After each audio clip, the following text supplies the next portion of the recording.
Hello and welcome to another episode of Growing E-commerce. I'm your host, Mike Ryan of Smarter E-commerce, also known as MEC. Unfortunately, Chris is on the road today, so he's not able to join us. But, we've got a chilly morning here right now. There's a chill in the air. If I look out my home office window, there's this wall of white fog. Um, the poet John Keats once called this the season of mists and mellow fruitfulness. But when I look out the window, I'm reminded of the opaque advertising industry. So you never know what kind of day it's going to be, though. Will the sun heat up and burn off the fog, and we'll have one of those brilliant, crisp, clear days, or will it continue in this direction and start to get rainy and dark? I'm going to talk about this absurd metaphor. Don't worry, I'll drop the metaphor, but I'm going to move on and talk about Google's PowerPack today in some detail. I'm going to talk about a previously confidential email in some detail that you've maybe never read before, but I think it's super important for understanding the current strategy of Google Ads and the direction that Google is headed as a platform. We can also compare how that might diverge from a competitor like Meta. I'll introduce you to the cast of characters. What is the Power Pack? Which campaign types are involved there? And give you, let's say, Google's view on how this whole thing works together, as well as sort of a contending view about how things might not be as harmonious as it seems. And yeah, then we can talk about those conflicts and maybe also some resolutions. So that's on today's agenda. I'll try to keep it moving along briskly, and we'll see where we go from here. Okay, so let's start off. I'm going to kick things off by saying that just over a year ago, I was on stage talking about something that I called PMAXification, and I believe I've talked about that on this podcast before, but for new listeners and as a refresher, my PMAXification thesis was that Google Ads was being rebuilt board by board, like the ship of Theseus, in a more automated fashion until eventually this whole ship, this whole advertising platform would have nothing in common with the original pieces. And the key tool that Google was using in this end-to-end automation strategy, this rebuilding of the Google Ads platform, I argued, was Performance Max. And so what we saw at the time with Performance Max was that different campaign types were migrating into Performance Max. And so this was happening within Google Ads as a platform, that it was absorbing all the other ad serving mechanisms. PMAX is, I'm sure you know, it's this cross network campaign type that can serve anywhere across Google's surfaces, all in one hand. And then there was another kind of meta dimension to this as well, or a higher level view on this, where every other platform was racing to build their own PMAX. So PMAXification was occurring not only within Google Ads, but also in the industry at large. And I still think there's a lot of validity to this thesis, but I'm going to share with you an email that I discovered actually a while back, a leaked email written. Well, let's see, there are two emails in this thread. They're between, for context, two senior executives in Google's sales organization. And I'll remind you that while Google it's labeled as big tech, it bills itself as a technology company. It has, of course, these major consumer products at its core, like search and maps and Gmail and everything. I would argue that it's ultimately a sales and marketing organization. It is an advertising organization. So these two senior sales executives had a very interesting exchange. The first email was 8:36 in the morning on May 22nd, 2024. So May 22nd, well, what's important about that date? Well, it's exactly one day after Google Marketing Live, which is along with Google I/O. These are Google's two big conferences of the year where they share their technological vision at I/O and that sales and marketing vision at GML. So first thing in the morning the next day, I'm not going to name these executives for viewers. I'll put this email on screen, but I've redacted their last names. But Executive A expresses his concern that he says, we doubled down unambiguously that all our AI goodness is PMAX.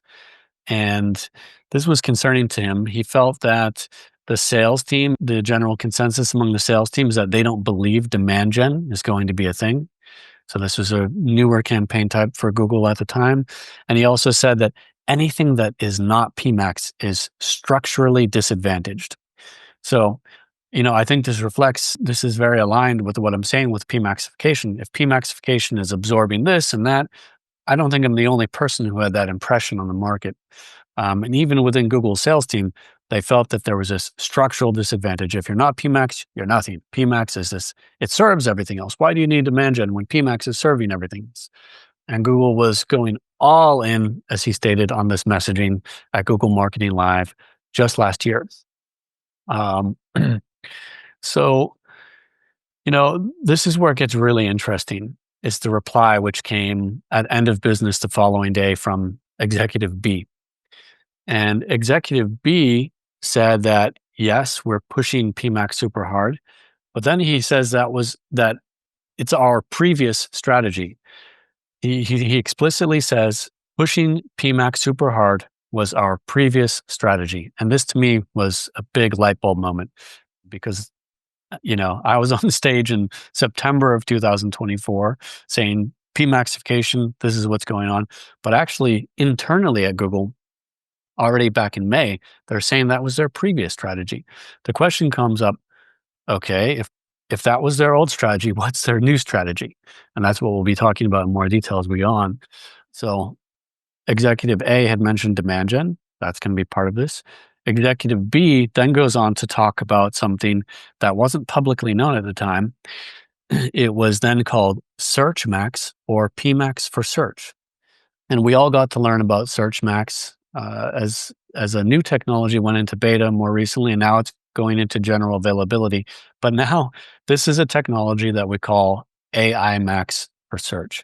And we'll go on to get into definitions and a quick overview for people who might not be familiar with these. So don't worry if your head is swimming a little bit right now, we will cover it. But he was talking back then about Search Max or PMAX for search. And he said, the UI and branding can be pretty flexible. It doesn't matter too much. So indeed, they renamed this new technology to AI Max. And as a sidebar, I mean, of course they did. Like AI Max for search is basically, I was talking about how Google had been migrating campaign types toward PMAX. We know that they focus grouped the idea of migrating keyword search campaigns to PMAX. The reception was presumably very bad, and instead they chose to bring PMAX features over to search. So that's this new technology. So you can see why they were calling it PMAX for search at one point, Search Max. But, I mean, it's marketing, right? And AI is just, if it doesn't have AI in it, then shareholders aren't interested, whatever. So there's also ads coming to AI mode and AI overviews, these new AI surfaces in Google.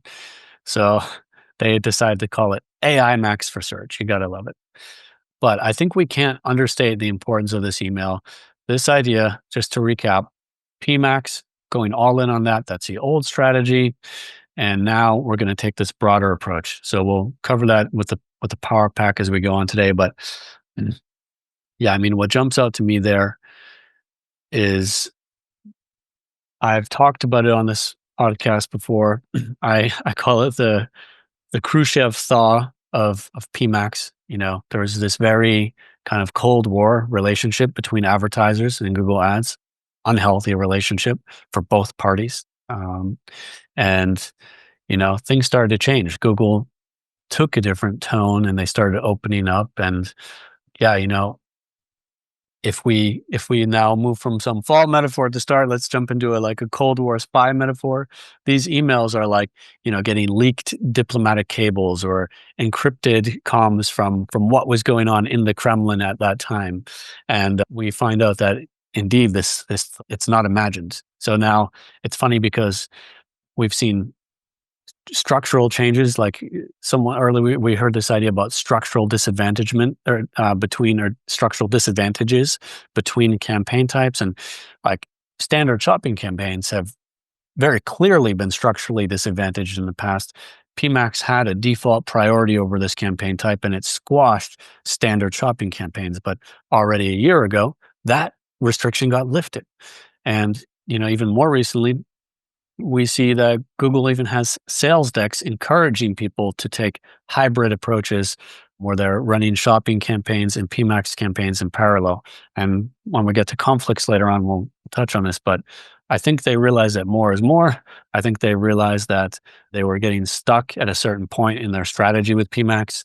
Executive B mentions, by the way, that nobody was that excited about PMAX in my advertiser conversations. At best, it was like they were willing to go along with it, and he mentions that there's real frustration there. This is to me a very fascinating look behind the scenes, and I hope you found it as fascinating as I did because I spent a few minutes talking about it. Sorry if not, but let's go on to the next part of this conversation, which is the cast of characters.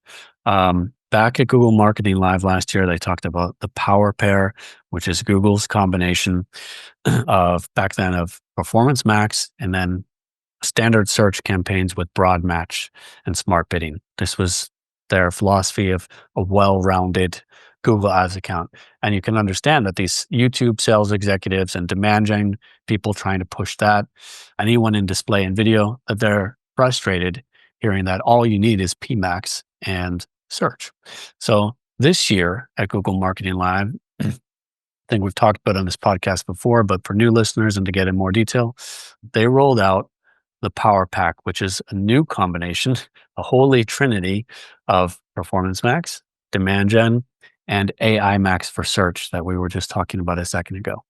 So to run through each of these, the role of Performance Max is to find conversions across all Google channels or across all Google networks, whichever way you want to look at it. Some people would say that, Google Display Network is not a channel, it's a network, but whatever. Google can look at Display Network, at Gmail, at Discover, at YouTube, and of course, shopping, search, anywhere. And again, its goal is to find conversions. When we first kind of got pitched PMAX a few years ago now, I think at least my understanding, and I think I would argue as well, I don't think I'm so special. I think it was the broader market understanding was that this was a full funnel campaign type.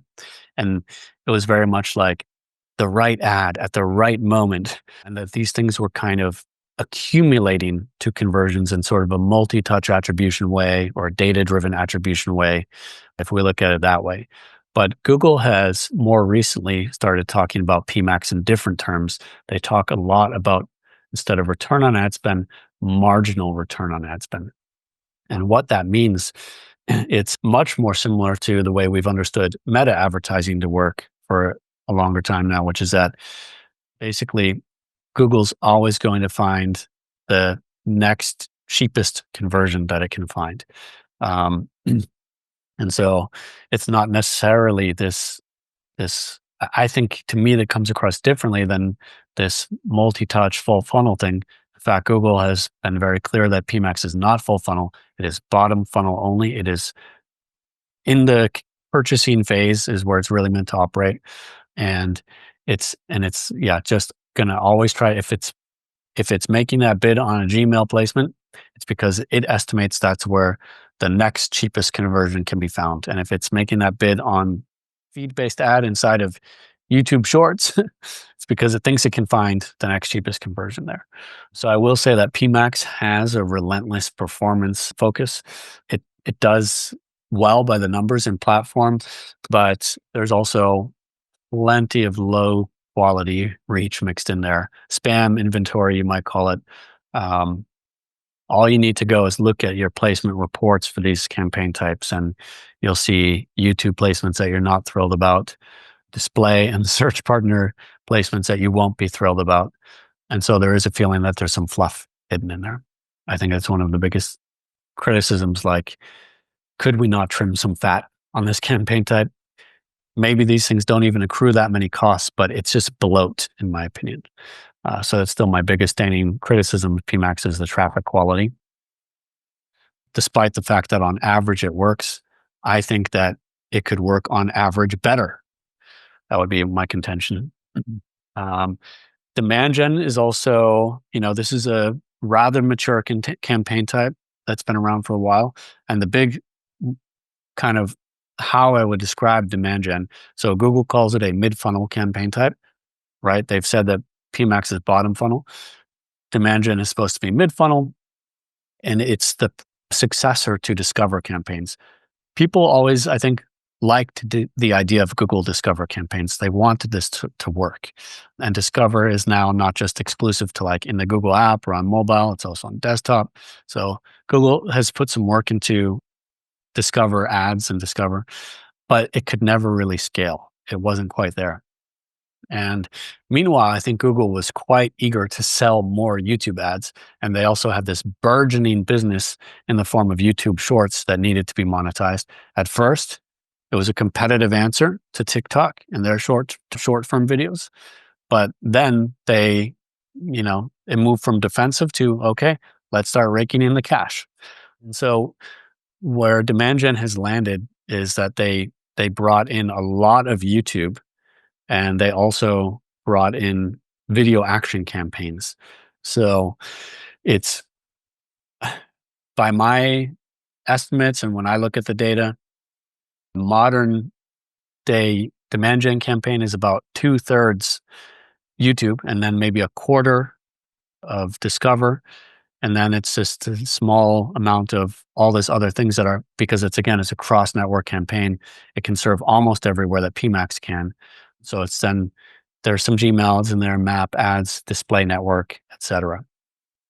So, its role, if PMAX's role is to find conversions anywhere across Google's channels, demand gen's role is discovery and consideration, nurturing that, kind of feeding the funnel across all of Google's channels.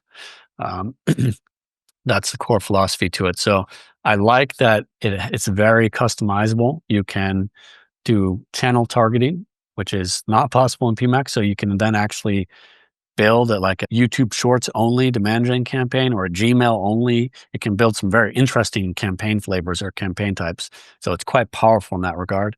But I think by default, its reach quality is decreasing a little bit over time. I certainly had the feeling at the start that they took all the premium placements from PMAX, and that was all in demand gen. That's all there was. There wasn't display network in there. There wasn't some of these other things.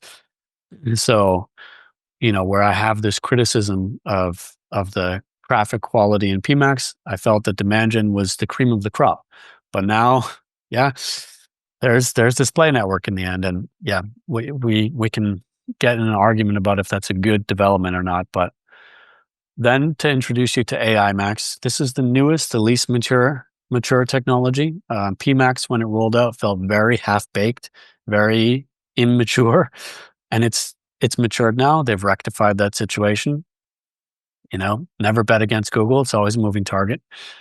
AI Max to me right now feels quite immature.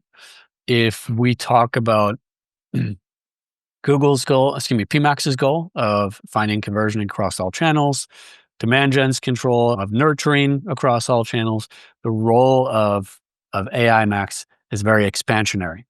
It's basically to take your search campaigns and find traffic that you might be missing. So again, it's also in search of incremental conversions, not in the sense of marketing incrementality necessarily, but in the sense of on top to what you're already reaching, an increment in that sense, another step on top. It also has a high degree of customization like demand gen. And so that's something I appreciate about it, a high degree of transparency. So in this sense, we're gonna do a throwback. If you can remember all the way back to is the fog lifting or not? The fog seems to be lifting with these campaign types in a lot of ways. But what I don't like about it, I said that it's expansionary and it's often kind of aggressively so. Or, I've said this a million times before. AI is not strategic. It doesn't know what it doesn't know. It can't be. And so let's think about it this way. If you already have a mature search campaign, you're targeting the stuff you want to be targeting, you even have broad match activated, you're finding a lot. So, what are the odds that this technology, AI Max, is then going to find something that you missed? So, I think it probably adds more benefit to less established search builds and less benefit to more established search builds. Because in a more established search build, you might find that it starts looking in strange places to find something because you're already looking in the likely places. And there's a couple of examples of that. This is something I've heard more often, and I'm hesitant to make blanket statements about this technology because it's new.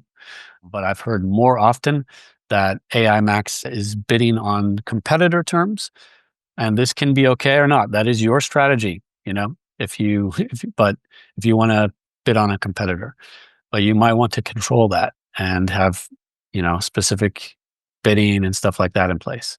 So it's fine. It seems most likely to me that it's finding that because you decided you don't want to be there. You don't want to bid on that. And now it's finding this valid pool of demand, but there's a strategic reason why you weren't doing it.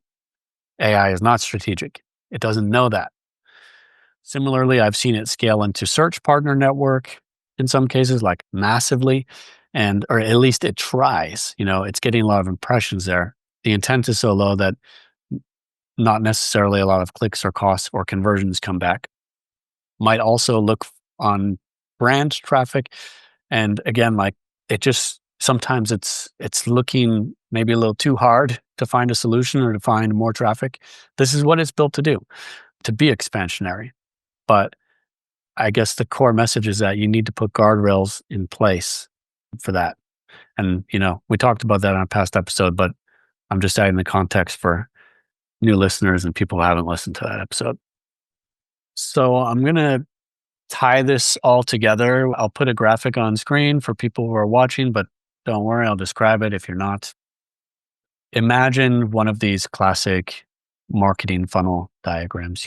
It's the shape of a funnel.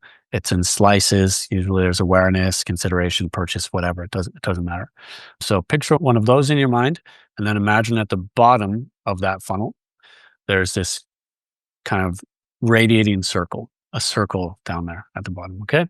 So at the top of that funnel would be Google's display and video inventory. And in my diagram, I focused on the video stuff like video awareness, video reach, video views, because I think that YouTube is way more important to Google nowadays. I think all of their owned and operated inventory, that's where they're investing the most.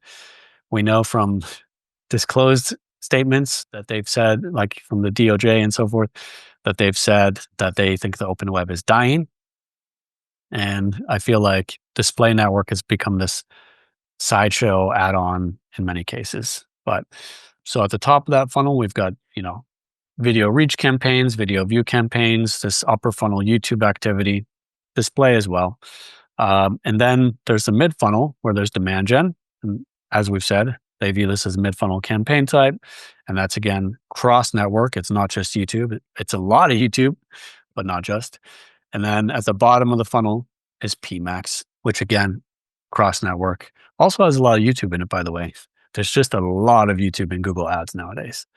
Then that expanding circle at the bottom that I mentioned, this would be the expansion activity of AI Max, which will also include AI overviews and AI mode. But that can also be served by other campaign types like PMAX, standard shopping, standard search with broad match. So it's not the exclusive territory of AI Max, but they called it AI Max. They're trying to plant their flag in there. So it's just a market positioning thing, So I think it's like this rather coherent view of how all these campaign types, one leads into the other and the way that they interact. And you see in a view like that no, PMAX is not the full funnel campaign. I really need to dispel that myth. It's really located down the bottom and everything has its role in there. But my problem is that the reality is much more conflicted than that, because there are huge amounts of, we can decide if we want to call it redundancy, if we're going to be more negative, or if we want to be more neutral.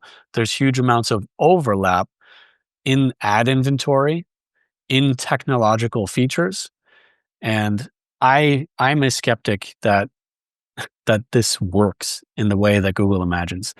I am skeptical that there's not cannibalization going on. I'm skeptical that we don't run into situations of self-competition, even though Google says that doesn't happen. But I think in any case, it's not proper account hygiene to just switch on all this stuff and let it all run as is. And as an example of that, I want to talk about some of the feature duplication or triplication that occurs with AI Max and PMAX and search campaigns. So if you're in a more like tactical, marketing tactical operational role in your company, this stuff might make a bit more sense to you. And if you're more of a leadership role, maybe this is going to sound like word soup to you, but I hope it'll be eye-opening to you to understand what's going on here. So the entry point here would be the oldest of these triplicated technologies that exist 3 times, and it's dynamic search. And dynamic search has been around for years, and it's been quite popular. I think especially in e-commerce. I'm not into lead gen so much, but in e-commerce, it's been popular. And the basic premise is that your ad headline will be automatically generated, and your landing page will automatically be selected to match the query, the user's search. And these are these elements of what Google calls like quality score. They look at this kind of triangle of relevance between the landing page, the ad, and the search term, because this should be a kind of a satisfying and expected experience for the user, so they don't feel like the ad was not relevant to them. Like they type something in, they want to see an ad that makes sense based on what they've searched, that matches their search results or their expectations, and then when they click through, that experience on the landing page all matches, so that there's one clear line through it. And DSA automates that and been pretty good at that. So that's called dynamic search. Then inside of PMAX, there is final URL expansion, which is basically dynamic search by a different name. And then inside of AI Max, there is text URL optimization, which is basically dynamic search by a different name. So, or by another name. So we have pretty much the same technology 3 times by 3 different names in 3 different instances. And 2 of those instances are inside the PowerPack. They're protected because PMAX is in the PowerPack, AI Max is in the PowerPack. Dynamic search ads is not in the PowerPack. I think it's probably going to go away because 3 times must be too many, right? But, this feels very redundant to me to have all 3 of these running. I don't believe that they can each be incrementally finding new stuff. And there's to me only the risk that they are competing with each other. So I think you need to, based on the setup that you have or based on the setup that you want to have, you need to carefully think through. I mean, as I said, AI Max is customizable. PMAX has a level of customization in it. There's dynamic search. You need to choose which tools from the toolbox you want to use. And that's an example of the technological overlap or redundancy or conflict that is, to me, inherent to the PowerPack. And then I also mentioned that there's the ad inventory. So we mentioned that demand gen is cross-network and that PMAX is cross-network. And just to help you understand here, PMAX and demand gen. So PMAX serves search and shopping, which is part of the search network as well. And that's most of what PMAX is, or a very big part of what PMAX is. But then there's everything else. I don't know how else to say it. Then there's everything else. So both of these campaign types, PMAX and demand gen, serve YouTube, display network, Discover, Gmail, and Maps. And the thing that stops them from just completely conflicting with each other, as according to my understanding, is their position in the funnel, right? That demand gen is mid funnel and Performance Max is bottom funnel. It's very conversion oriented. But the thing is that you can make demand gen conversion oriented as well. And you can also add in a product feed to demand gen. So it's not just, so then you're not just overlapping with the asset parts of PMAX, but you're also overlapping with feed based. And then if you tell demand gen, as a lot of advertisers are doing, that you want to go after conversions, and especially if those conversions get down funnel closer to purchases or so on, you can even put a target ROAS in demand gen. I don't think that's a good idea. I just don't think so, because to me, you're then dragging demand gen down into the lower funnel. And then you have these two things with very similar resources that they draw upon, like the product feed and the assets that are provided to them. And they're serving across all the same channels or networks or whatever you want to call them. And they end up having rather similar goals to each other. And so my philosophy right now is that you should let demand gen be demand gen and keep it mid funnel, purposely so. And you might not like what you see, but its goal is as a feeder for everything else. So please let it do its thing.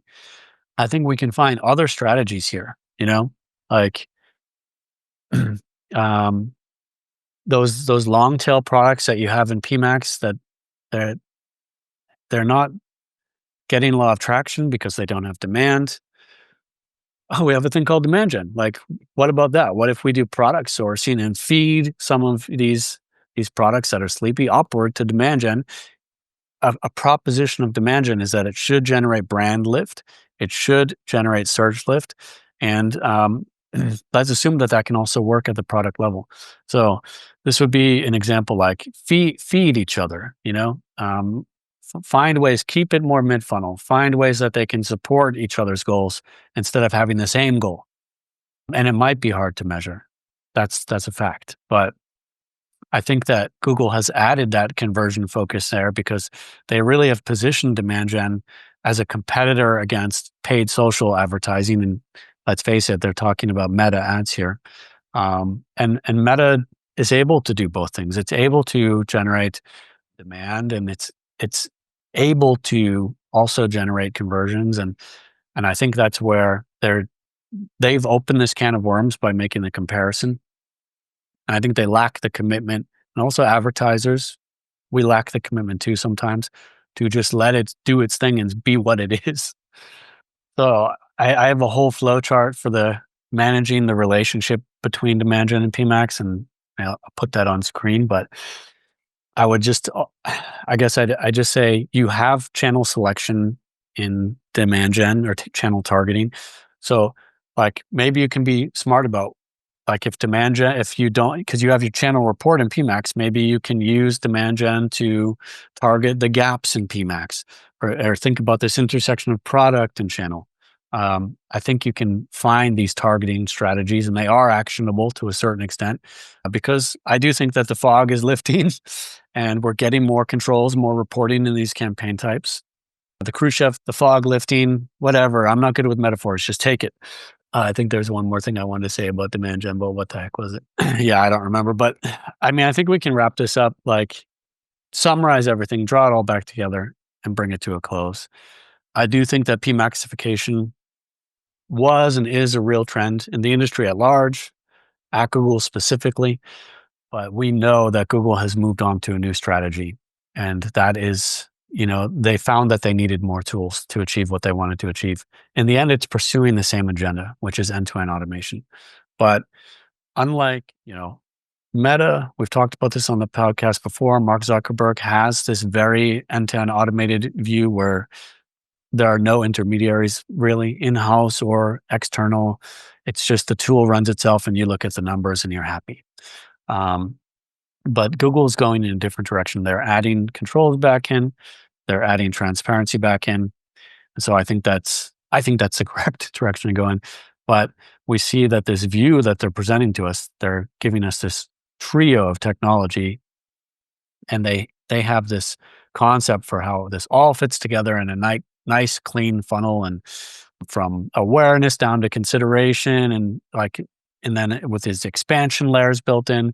PMAX, we have to say, is also very expansionary. It will cause you to serve in lots of places where you wouldn't appear otherwise.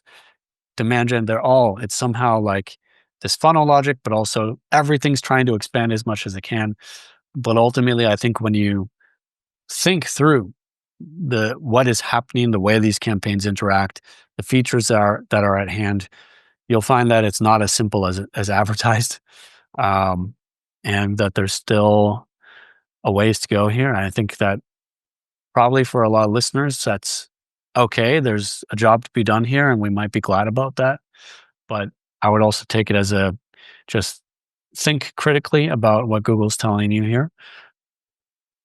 Let's test these technologies. Originally, I had said, yeah, AI Max is definitely going to replace TSA. Let's test it. Let's check it out.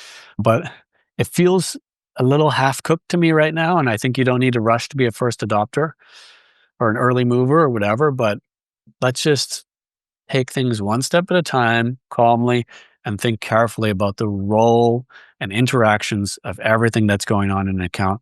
I actually think in some ways it's harder than ever to have hygienic, well-organized, logical account with good campaign structures and everything working the way that it should.